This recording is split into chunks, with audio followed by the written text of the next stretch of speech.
The first day at a new school is supposed to be exciting, nerve-wracking maybe, but full of promise. The 14-year-old Maya Lin, though, was a nightmare before the first bell even rang. She stood just inside the school gates, clutching her books, her palms slick with sweat. Her mother had saved for weeks to buy her that soft lavender dress, the one Maya had picked out herself. It was a symbol of hope, a small gesture of a fresh start after the chaos they left behind in the city. Maya had never wanted to move. But after her father passed away in a car accident and their rent skyrocketed, she and her mom packed up what they had and moved to a quiet town, hoping to rebuild. Maya told herself she would be strong. She had to be. For her mother. For herself. Took a breath and stepped forward into the hallways of Brookridge Middle School. The halls buzzed with clicks and chatter. Maya's almond eyes scanned the crowd, trying to find a friendly face, but everyone seemed locked into their groups. Then they noticed her. A girl standing alone, too polished, too quiet, too different. A snicker from behind made her flinch. "Wears dresses like that to school," sharp voice rang out. She turned, coming face to face with Brielle. The queen bee of Brookridge, flanked by her loyal shadows, Kayla and Jesse.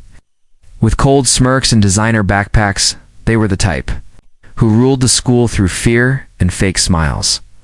"I think she's lost." "This isn't the charity thrift store," Kayla added with a cruel laugh. Maya tried to walk past them, keeping her eyes down, but Brielle stepped in front of her. "Didn't you hear her?" "Ah!" Brielle asked, her voice low but dangerous.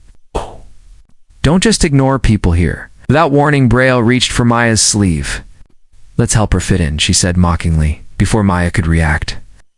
She felt a sudden tug, then a sharp ripping sound. Her heart dropped.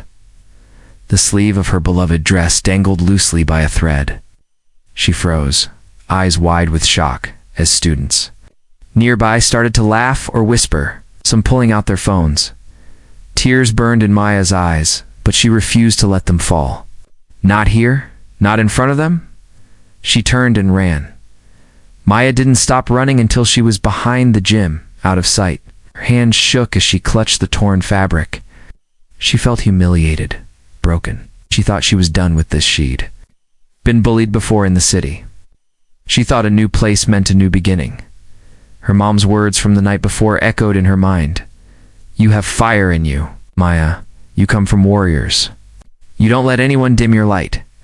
Wiping her tears, Maya took a deep breath. She would not let this be her story. That night, she stayed up late, not crying but researching. She found a local community martial arts center online, free, for students with a focus on discipline, confidence, and self-defense. The next day after school, she walked straight there. The instructor, a kind but fierce woman named Coach Anna, welcomed her without question. "Fighting isn't just fists," Anna told her. "It's standing tall. It's knowing your worth. It's not about hurting others. It's about not letting them hurt you." Day by day, Maya trained. She strengthened not just her body, but her spirit.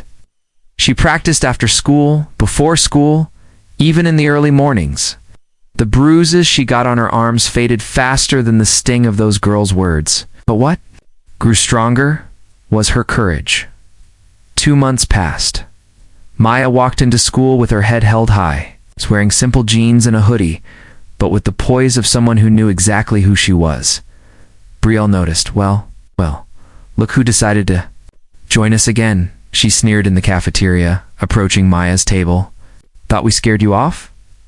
Maya looked up calmly. "Nope, just had better things to do." That wasn't the answer Brielle expected. "Still think you're better than us?" Anaya stood, her voice steady but clear. No. "I just don't need to tear someone down to feel good about myself." A few heads turned. Whispering began. Brielle's smile faltered. "Careful what you say, new girl. I'm not scared of you anymore." Silenced. The cafeteria felt frozen. Then Brielle stepped forward, maybe to push her, maybe to grab her like she did the first day, but Maya didn't flinch.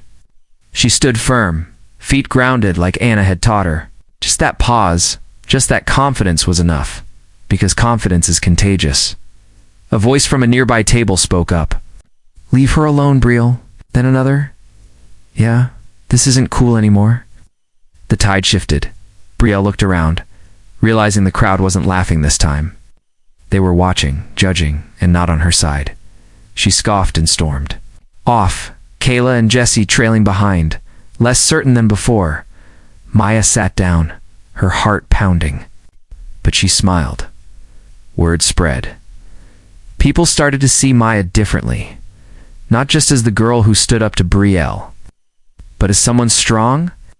Over the next few months, she helped organize an anti-bullying club. She got other students to speak up about their experiences.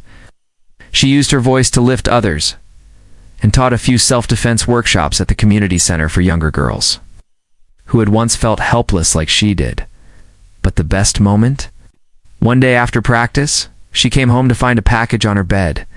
Inside was a new lavender dress and a note in her mom's familiar handwriting.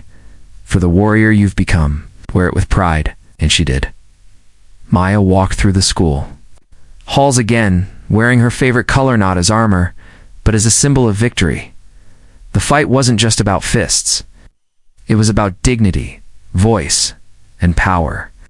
And Maya, she wasn't just a fighter. She was unstoppable. Message: bullies don't, when courage does. And when you find your voice, you give others the strength to find theirs too.